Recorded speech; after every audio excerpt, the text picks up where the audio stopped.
everybody. My name is Kiana Kazemi. I am currently the Director of AI Strategy at Vocal Media, where we work at the intersections of social impact, digital strategy, and social media. And I'm really excited to be here with you all. We have some incredible panelists and maybe a little bit of context on my work. And then I'm going to share for you all to share about yourselves, your context, what brings you here as well. But I have been a lifelong environmentalist. So I was born in Iran. I moved to New Zealand when I was 8 years old. And throughout all of these moves, I've been an environmentalist.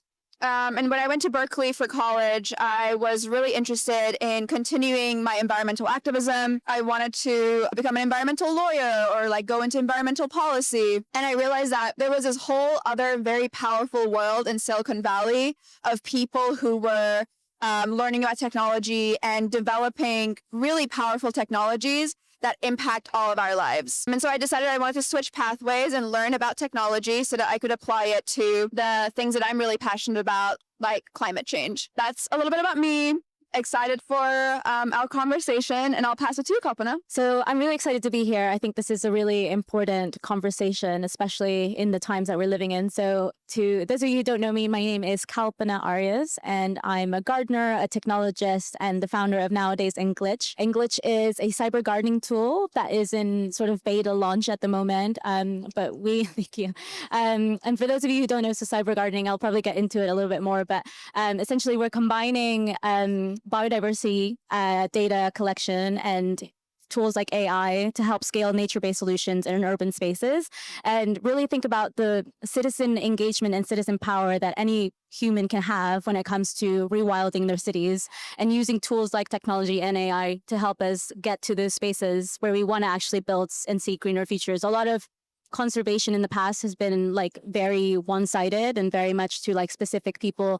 But we're really looking at democratizing those actions and using technology as a gateway to doing that. So I'm sure I'll share a little bit more about that as we go on. And yeah, I'm excited to be here and learn from all of you guys as well. Thank you. Hi, everyone. My name is Mitchelle. I'm the Chief Impact Officer at SkyTruth. SkyTruth is a conservation technology nonprofit that uses satellite imagery and artificial intelligence to expose environmental threats and power climate action and biodiversity protection. I am not a technologist. I'm kind of like an accidental technologist. I'm an environmental advocate who happened to encounter different tools that leverage technology and AI.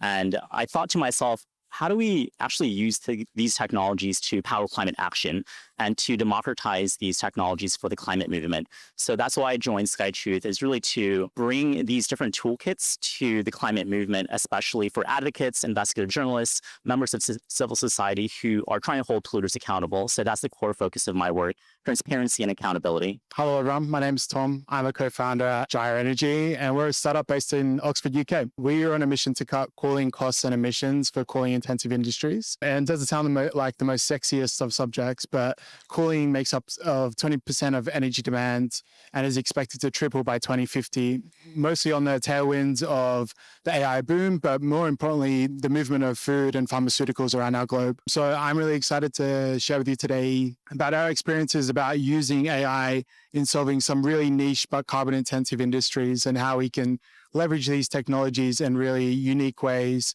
and pairing them with hardware solutions that can accelerate outcomes for our climate. Yeah, lovely to speak with you all today. Amazing. Thank you all so much for introducing yourselves. You're all so cool, and I'm so inspired by all of you. Okay, I have a question for the crowd before we continue.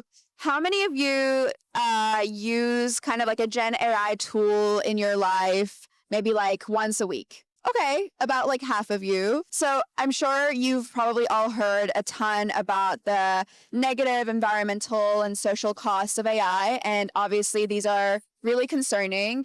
And I think it's so important that as people who have these social justice, environmental justice beliefs, we take these concerns really seriously. But as someone who balances the worlds of technology and sustainability, I'm also really curious about the benefits that these technologies and these tools can actually have in progressing towards the goals that we all collectively might have.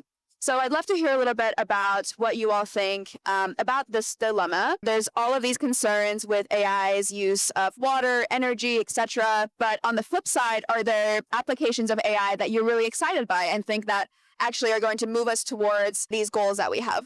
I think from our perspective, we see AI as a true accelerator of our work. Our ability to get out in the field in a cold storage unit and be able to deploy very quickly is all based on the fact that we can use tools like Gen AI. But I think critical to this is understanding that AI isn't just Gen AI and that there is a role for other AI models, other approaches which can deliver certain outcomes. And we like to look at what are the sort of smaller model sort of approaches that we can look at, which can deliver very similar outcomes. They might get us 90% of the way there, but they actually deliver for it. And to quote our engineer the other day, like, why do you need to build the flamethrower to light the candle? And so how do we deploy systems that enable us to get to that end goal, but not overcook it in a sense? So the lens that I bring to it is really the question around what do we need to do to address the climate crisis and biodiversity crisis at the speed and scale that we need to in the next however many years. And for us at SkyTruth, our use of AI is purely in the analysis of Earth observation or satellite imagery. Earth observation, satellite imagery, there's a lot of data that we need to process. And for us to be able to detect, let's say, a single methane plume or a single oil slick, it can take an analyst weeks, months, if ever, to be able to identify these plumes. And the oil and gas industry has massive resources to be able to evade regulation, to be able to evade accountability.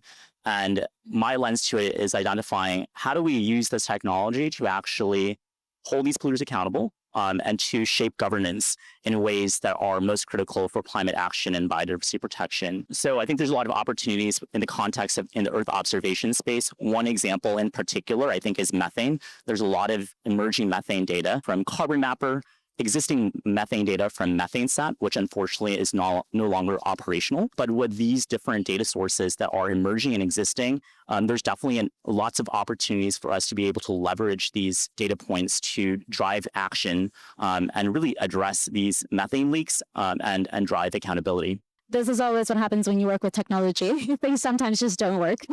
I think, technology is advancing in the speed in which policy just can't at the moment. And there's I don't know if anyone is familiar with Ron Finley, but he's a guerrilla gardener based in California and LA. And one of my favorite sayings of his is that if you're not at the table, you're on the menu. And I think in terms of like the negative binaries that we have towards AI, I think it's when, it's owned by large conglomerates where we don't really understand what that data is fully feeding into. So for me, the positive uses of AI is when we understand the local democratized uses of it and how communities are taking back that data and that power to resource themselves to support their environments. And whether that's from building new economies to supporting like conservation efforts, I think there's so many positive inputs, but then obviously that needs to be counterbalanced with all of the energy uses, the land access. But I think those conversations can only be had when people come to the table and we actually start engaging critically with the technologies themselves. I think the media that we have around AI and that type of emerging technology can be very fear-based, but on the other side, there's just so many positive uses that I see coming from local communities, indigenous communities, people on the front lines who are taking back these tools and using it in ways that benefits them. So I think it's time for us to step up to the plate and take back these tools. And that's really kind of what we've been looking at building with Glitch, which is one of the beta testing tools that we're now using for local communities to scale nature-based solutions. And I love what you mentioned about, we're in a real time of urgency, and we need to address the points of, energy use and land use, but at the same time, we have a bit of a time crunch that we need to fill. And I think AI and the technology infrastructures that we're building is going to support us, but we need to meet it with like human potential. Another great person, Pam Lurhurst, who started Incredible Edible in the UK, often says like technology will only get us so far, but it's people power that is going to get us to the finish line. And I think when people power meets that AI use is really when we're going to see those changes that we want to see today. I love that quote by Ron. If you're not at the table, you're on the menu. I think that is so apt because a concern that I have with where we're at right now is that I think that so many of the people with the values and ethics that I share are kind of putting their heads in the sand a little bit when it comes to AI. And because there are these concerns that we validly have, we're kind of ignoring the problem. We've decided to, like, as a collective, not pay attention to it. And I think that's so dangerous. And we've seen that happen across history, where either systematically our communities haven't had access to new and evolutionary technologies, our voices haven't been at the tables, or, in this moment, we might actually just be choosing to not engage with this topic. And I think that's dangerous, because the people who hold the power when it comes to these tools, they're guiding where these tools go. And so why don't we take power and actually guide where these tools go as well, so that we're able to reach these goals that we have? So previously, before I kind of worked my way back to technology, I co-founded an organization called Intersectional Environmentalist, and we did a ton of environmental justice organizing and educational work. And so that kind of framework is something that I let guide a lot of the work that I do. And so I'm kind of curious, how do you all see maybe your own work or AI in general apply to some of those environmental justice values? Kalpana, you talked about, kind of the democratization of access to these tools, but I'm kind of curious what you all think as well around, like, Indigenous folks and their viewpoints and their access to these tools and how they want to use it, or some of the applications that you're using and how they might be applying to communities that historically have been impacted and are at the front lines of climate issues. I think from my perspective, the key thing that is shifting is how we problem solve. I think in the past, we always solved for scarcity. What is the one most important thing that we can solve for? And what AI has allowed us to do is see this abundance of opportunities, abundance of things that we can go after and solve and do. So for example, if you wanted to tackle beach plastic, you would go on a beach plastic walk and you pick up those little pieces of plastic. But now you could map every piece of plastic over a beach. But then how do you solve for that? And I think this mind shift of how you actually solve problems whilst using AI is something that's going to be really important, and how you then inform the models to help you in that next phase of implementation. That's sort of where I think there's a really key education piece around how we teach people how to problem solve now that we have these tools, and how we use this information to scale up. I think in our work, we work directly with advocates, grassroots organizations who are on the front lines of environmental harm. And what AI does is it presents opportunities for us to scale the detection of different types of environmental issues that are otherwise hidden with a combination of Earth observation data. So I think there's a lot of opportunity there. But I do want to acknowledge that one of the important costs of this technology revolution are questions around just transition, questions around what does it mean to build more data centers, and are communities actually being consulted in the process of building these data centers? What does it mean to gather the critical minerals that are supporting the AI revolution and the renewable energy transition? So I think I attended a session this morning on human rights and critical minerals, and one of the interesting takeaways that I had from that session was that over 50% of critical minerals are located in Indigenous communities or Indigenous territories. As we're thinking about the just transition away from fossil fuels, I think we also have to fundamentally ask our questions, the question of, are we recreating the harms that have been perpetuated by the fossil fuel industry? How do we not do that in this AI revolution? So I think it's a tricky business, and I don't think there's an easy answer for it, but I do think it starts with transparency and understanding what are the impacts for this emerging industry. Everything is moving very quickly. We're starting to see new studies around the impacts of AI from an environmental lens and also social lens. And with greater understanding, hopefully we'll be able to tackle those issues and be able to actually improve governance of AI overall and the extraction of resources. I loved all of those points, and I want to hear more about the food waste that you were talking about earlier as well. But I guess maybe to just start with like a local example of what we've been working on. So I don't know, hands up if anyone's heard of the concept of intergenerational amnesia. Yeah, okay, a couple of people. So one of the things that we were looking to address with how we have been using AI as a local solution in urban environments is looking to address the generational amnesia that urban residents experience in their environments. So the term specifically means that with every new generation, there's a decrease of understanding of the nature that is around you. What we wanted to help solve with kind of our use of AI was helping for access to information in terms of what kind of biodiversity should be growing in local areas. So the tool itself combines civic imagination with local biodiversity data points that can then design gardens and green spaces for people to become ecological citizens. And so we give people the nature skills and the tools that they need in order to create those gardens and green spaces into rural life spaces. And so we're sort of gamifying the experience of knowledge and of the tool.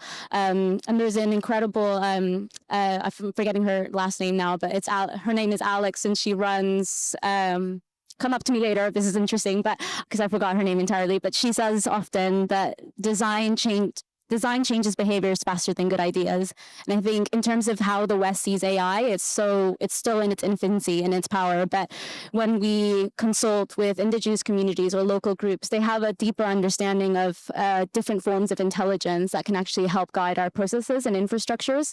So I think in terms of, we're just kind of tapping into the scalability of what artificial intelligence can be, but also I think when we combine it with local indigenous knowledge and information of their own intelligence systems, I think that will really be kind of a powerful testament to what human ingenuity can be. And so that's really exciting for me. Yeah. I love that. Yeah, I think there's this, in Silicon Valley, there's a sentiment of move fast and break things. And the framework that I've been thinking about is how do we move thoughtfully and repair things?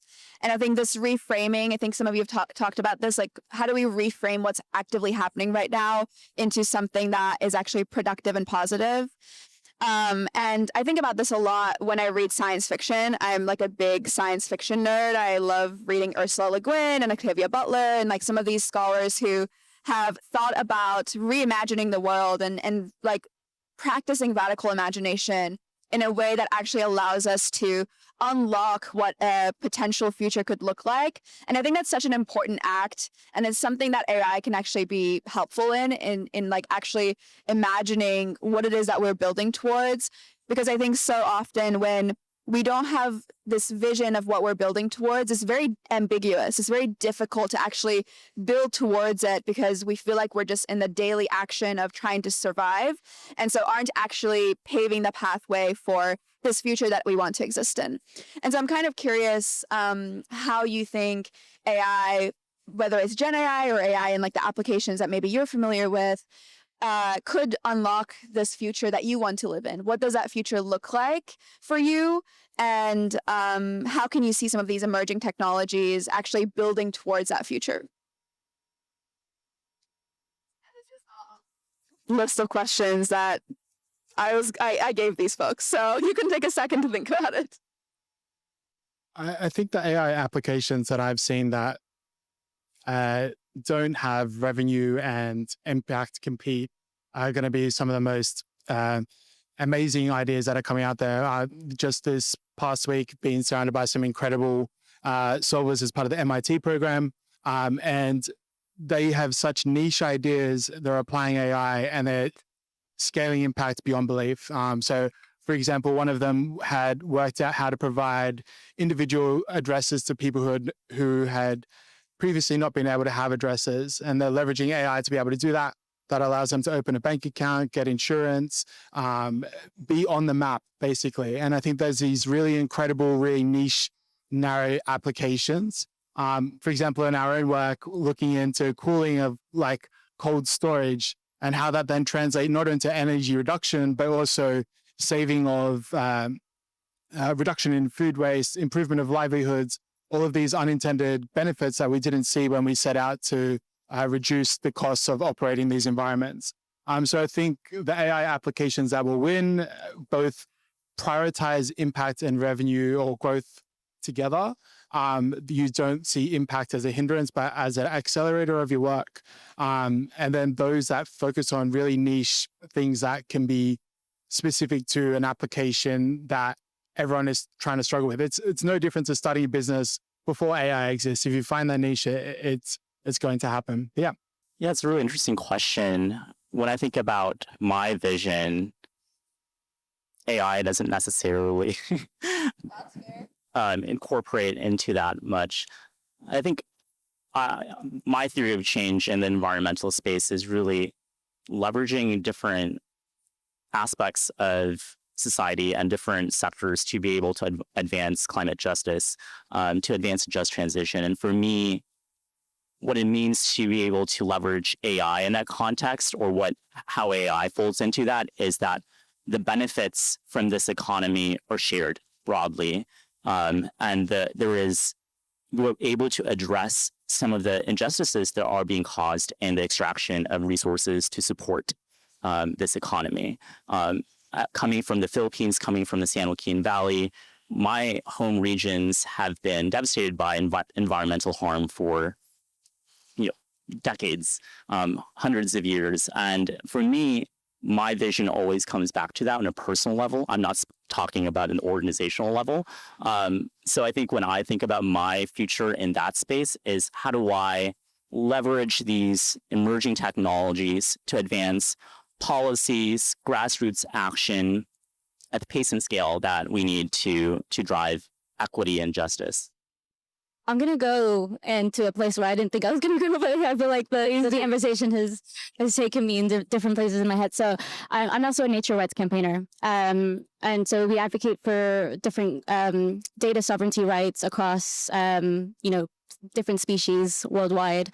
And I have a dear friend, Russell Reed, and he often says, the problems that span across generations involve intergenerational solutions. And I would add, So many good quotes today, like just one after another. just a book full of quotes in my head. But I would extend and add to that. I think, we need to include interspecies solutions and not just human ones.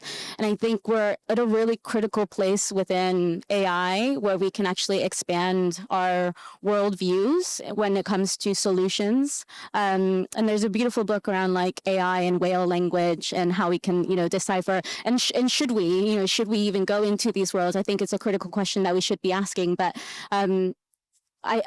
I'm very in the future that I want to live in with technology. I think it's about expanding our cosmologies, and it extends back into that intelligence mechanisms and structures in which indigenous and native communities live by. And I think it's something that global North and Western societies need to root into a lot deeper. So that's what I'm really excited about within like the use of these technologies in different spaces. Yeah. Really beautiful. I'm so inspired by all of the worlds that you all want to live in, and I hope that we get to do that one day. Okay, one last question, which is kind of around, we're at Green Jobs Pavilion and talking about green jobs, and we all have green jobs in some way or form. So I'm kind of curious if there's any pieces of advice that you might have for folks who are looking for their green job, or, maybe have been in this field for a long time and are looking to pivot maybe into something that's more technology, at the intersection of technology and climate. What advice do you have in like a couple of sentences? I think that there's a role for everyone in this technology revolution. I never thought that I'd be working at the intersection of AI and satellites and environmental change.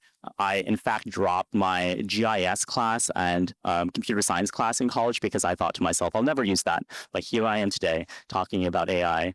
But I think that it's also important to note the different facets that you can work in technology that might be unexpected for folks like us who may not come from that background. I don't have a computer science background. There's opportunities to work directly with technologists, meaning in the product development side. There's opportunities to socialize the technology. And there's lots of room for communicators, capacity builders, people who know the subject matter areas that the technology seeks to generate impact on.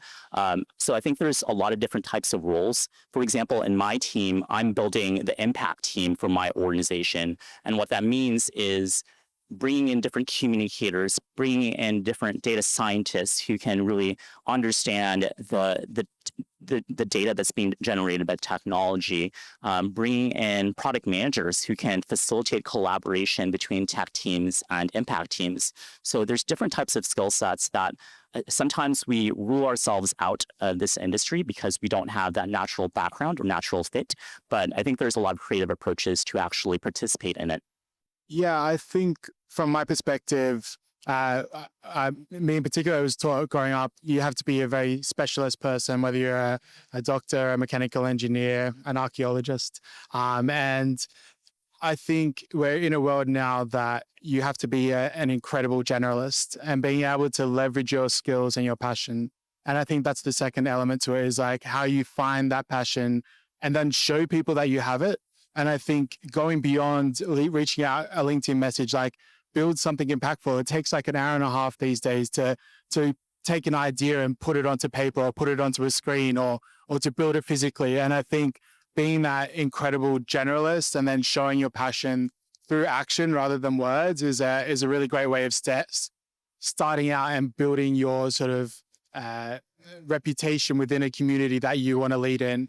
So I think, moving beyond words, being that generalist is something that the advice I would give. Yeah, these were all really great. One thing I'm really interested at the moment, especially I think in the times that we're in, I feel like everything feels really polar and binary. And one of the things I'm really interested in is, how anyone anywhere can create change, and no matter what role in whatever industry you have. But one of the key things that I want people to start rooting more into is meeting each other and other people where they're at.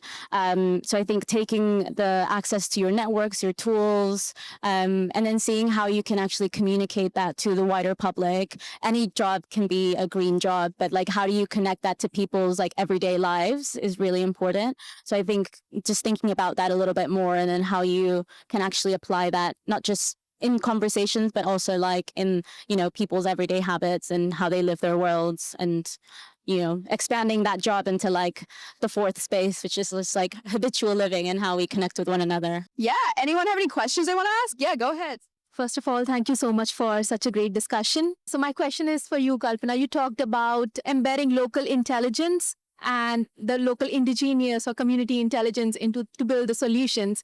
But how are you navigating the conversation with the communities, especially in the environmental justice communities, when there's so much of mistrust on or the abuse of data that has happened in the past? I love that question. I never thought I would get into technology. Like I said, like my day job, I'm a gardener. And then I stumbled into technology because I saw it as a way to address like an urgent issue that we're experiencing in cities. And we need to build that resilience at scale really quickly. And it's been really interesting to navigate that with communities, because a lot of them have so much fear of technology and of AI.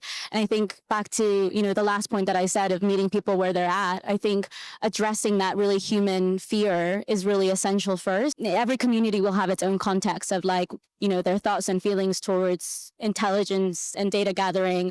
But I think for us, we really want to make sure that the tools that we're building are, for human liberation, for species liberation, for our own sovereignty. So I think addressing those points of we are like a small startup scaling up to something bigger, but we want to make sure that communities know that they have the ownership of their own data, and it's not something that's going to be, shared with large tech institutions or anything like that. But yeah, I'm sure if you spoke to a different company, you might have a different answer for you. But I think for us, it's just like really having those human conversations with people. Yeah. Thank you all so much for sharing your wisdom, for doing such incredible work at an intersection that I think is really interesting and new and exciting. I'm so excited that I got to share this time with you all. And thank you so much for listening and chatting with us.